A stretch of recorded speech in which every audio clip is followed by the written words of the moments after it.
I the drama? I don't think I'm the drama. Maybe I am. Am I the villain? I don't think I'm the villain. Putin finds out who the US is sending.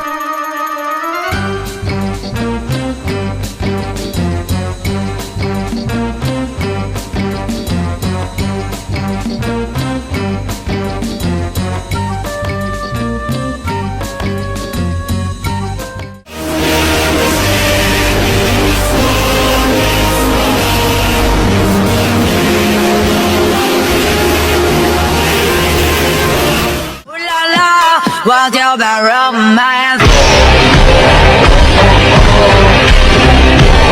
Well, in that case, look, I'm not gonna bother.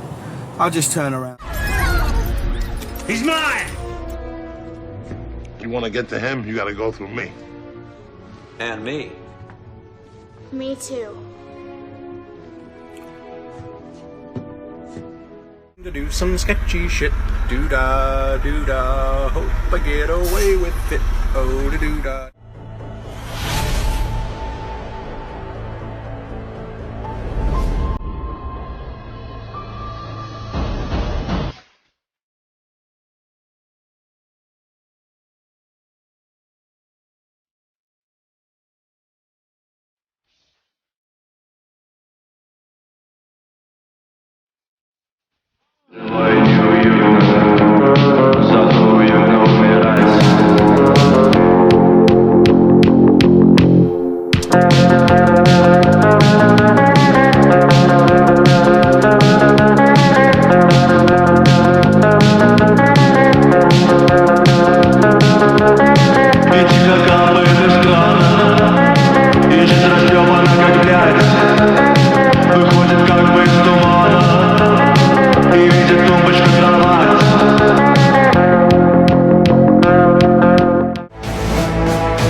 Almighty push. I got broads in Atlanta, took a V in the front, credit cards in the sky.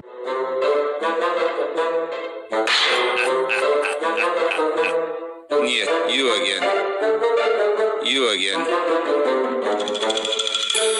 Idiot.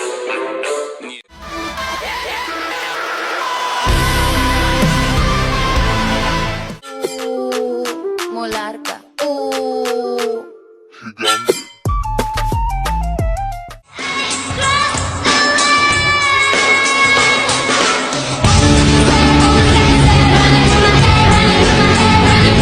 Better this way. We'd hurt each other with the things we want to say. We feel that so good together. We could have lived this man forever.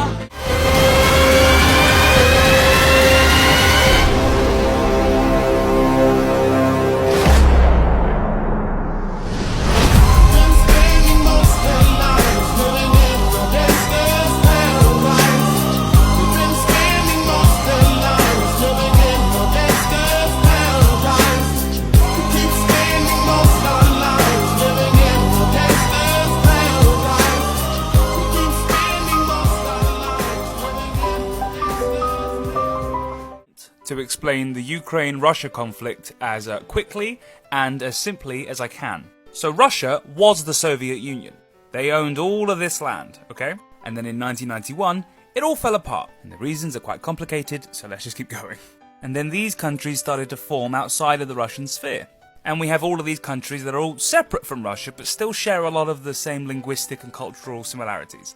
But Russia still wants to influence these countries and have a kind of control over them, due to some weird supremacist-y kind of idea that these lands are essentially Russia. You know, there's nothing you can do about it. They will always be Russia, which some of these countries are cool with, and others are not.